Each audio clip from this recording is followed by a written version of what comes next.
हमारी आज की आधुनिक वित्तीय दुनिया कैसे काम करती है, ये किसी सस्पेंस थ्रिलर से कम नहीं है। आज के इस एक्सप्लेनर में हम सीधे एक ऐसी कहानी में छलांग लगाने वाले हैं जिसने ग्लोबल इकोनॉमी के पूरे खेल को हमेशा के लिए बदल कर रख दिया। हम बात कर रहे हैं पैसे, ताकत और एक ऐसे ऐतिहासिक फैसले की जिसने दुनिया को एक नया रास्ता दिखाया। आपने अक्सर सुना होगा कि पैसे की कीमत सिर्फ कागज से नहीं होती, लेकिन फिर वो कीमत आती कहाँ से है? चलिए सीधे इस बात की गहराई में उतरते हैं। जरा सोचिए, क्या अमेरिका के पास सच में कोई ग्लोबल मनी हैक है?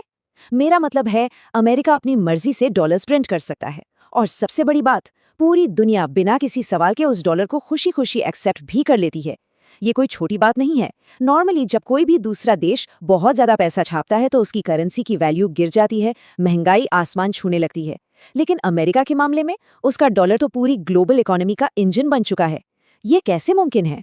इस पूरी कहानी का असली सस्पेंस इन दो चीजों के बीच में है।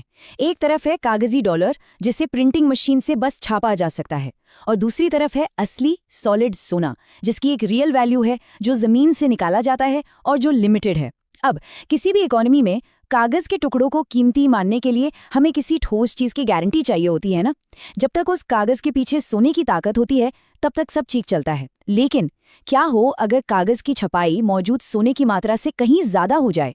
इस सवाल का जवाब हमें ले जाता है 1944 के ब्रेटन वुड्स सिस्टम की तरफ। टाइम में थोड़ा पीछे चलते हैं। वर्ल्ड वॉर 2 खत्म होने वाला था और दुनिया के बड़े देश एक साथ आए। उन्होंने ग्लोबल ट्रेड को स्टेबल करने के लिए एक नियम बनाया। रूल एकदम सिंपल था।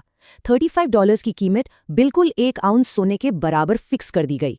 मतलब अगर आपके पास $35 हैं तो आप अमेरिका जाकर उसके बदले 1 आउंस असली सोना ले सकते थे। इस एक छोटे से नंबर ने पूरी दुनिया को गारंटी दे दी कि डॉलर अब सिर्फ एक कागज नहीं है, वो सोने का एक सर्टिफिकेट है। सब कुछ बढ़िया चल रहा था, लेकिन 1960 के दशक तक आते आते ये सिस्टम डगमगाने लगा। वजह वियतनाम युद्ध। इस युद्ध को फंड करने के लिए अमेरिका को बेहिसाब पैसों की जरूरत थी, और इसके लिए उन्होंने बहुत भारी मात्रा में डॉलर्स छापने शुरू कर दिए।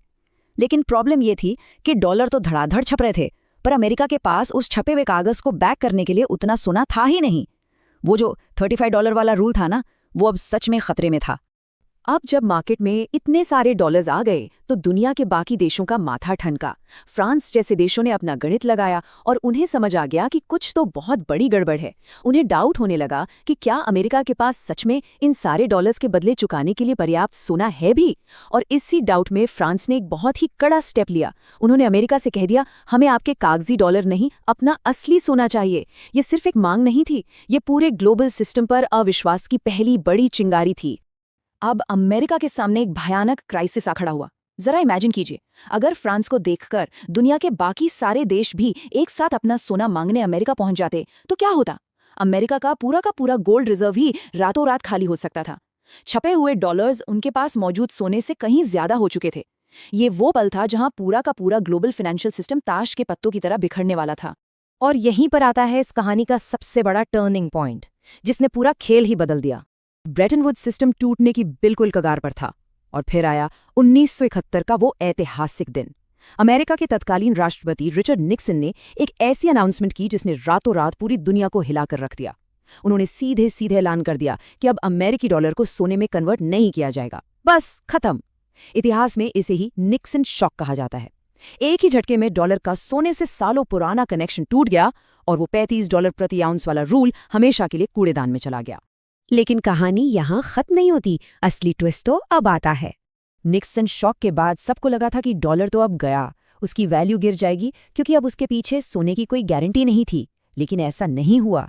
सोने का स्टैंडर्ड तो टूट गया, लेकिन अमेरिकी डॉलर सर्वाइव कर गया। कैसे? इसके 3 बहुत मजबूत कारण थे। पहला, तेल का व्यापार। पूरी दुनिया में तेल डॉलर में ही खरीदा और बेचा जाने लगा था। दूसरा, इंटरनेशनल बिजनेस। दुनिया पहले से ही अपने आपसी व्यापार के लिए डॉलर पर पूरी तरह डिपेंड हो चुकी थी। और तीसरा, हर देश का सेंट्रल बैंक डॉलर को अपने रिजर्व के रूप में जमा करके बैठा था। इन 3 पिलर्स की वजह से सोने से अलग होने के बावजूद डॉलर एक निर्विवाद ग्लोबल पावर बन गया। तो इस पूरी कहानी का बॉटम लाइन क्या है? अमेरिका आज भी अपनी मर्जी से डॉलर प्रिंट कर सकता है, लेकिन उसकी जो असली सुपर पावर है ना, वो कोई प्रिंटिंग मशीन नहीं है। डॉलर की असली ताकत है पूरी दुनिया का उसमें अटूट ट्रस्ट या विश्वास। जब तक दुनिया भर के देश, व्यापारी और आम लोग इस कागज के टुकड़े की वैल्यू पर भरोसा करते हैं, इसे एक्सेप्ट करते हैं, तब तक ये सिस्टम मजबूत बना रहेगा। सोने ने जिस व्यवस्था को शुरू किया था उससे अब पूरी तरह से इस विश्वास ने अपने हाथों में ले लिया है। और अब इस एक्सप्लेनियर के अंत में एक बहुत ही गहरा सवाल सामने आता है। आज के इस मॉडर्न पैसे की असली नींव किस चीज पर टिकी है? क्या वो किसी देश की अनगिनत नोट छापने की मशीन में है, या फिर पूरी दुनिया के उस मनोवैज्ञानिक विश्वास में जो उस कागज के टुकड़े को मूल्यवान बनाता है?